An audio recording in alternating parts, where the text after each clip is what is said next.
The epic encounter between the Carthaginian and Roman fleets at Ecnomus is a top contender for the title of largest naval battle in history, in terms of ship and personnel count.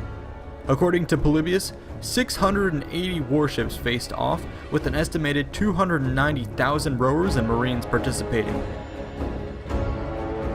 By comparison, the Battle of Salamis between the Greeks and Persians may have fielded a similar number of ships, but these were smaller and only accounted for up to 200,000 men.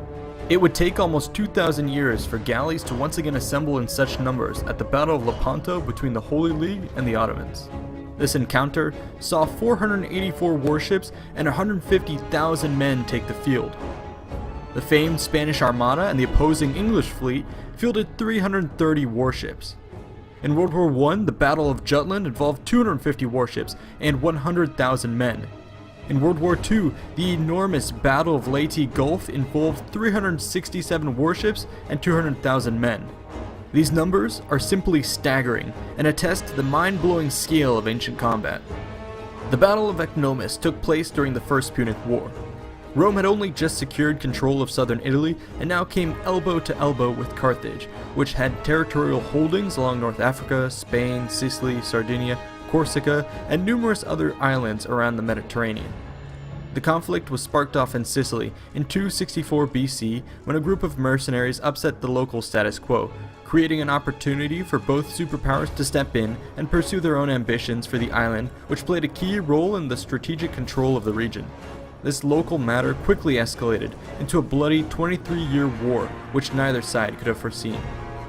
The First Punic War was a showdown between one of the strongest armies and one of the strongest navies in the western Mediterranean.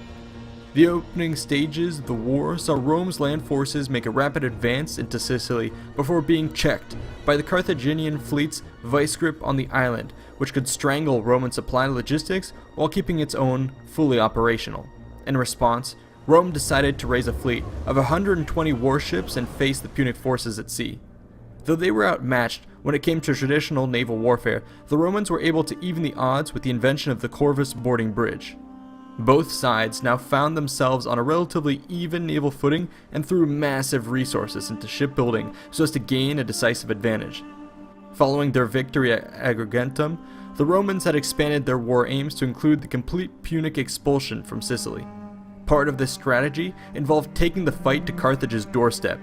In 256 BC, the Romans made the bold decision to once again escalate the conflict by mounting an invasion of North Africa.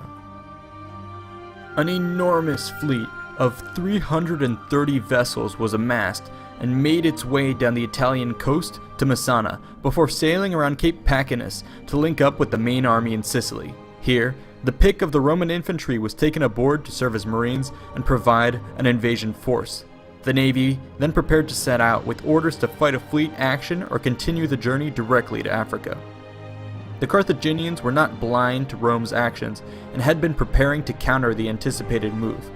They summoned a grand fleet of 350 ships, the largest in their history, to destroy the invasion force. This new armada sailed from Africa to Lilybaeum before rounding Heraclea Minoa. The Punic commanders were confident in their strength and determined to seek out a direct engagement. The two fleets advanced towards each other along the Sicilian coast and came head-to-head at Ecnomus in 256 BC. So I hope you appreciated this short-form look into Invicta content. Now if you want to see our full-length documentaries, you can head on over to the main channel, and either way, I'll see you in the next one.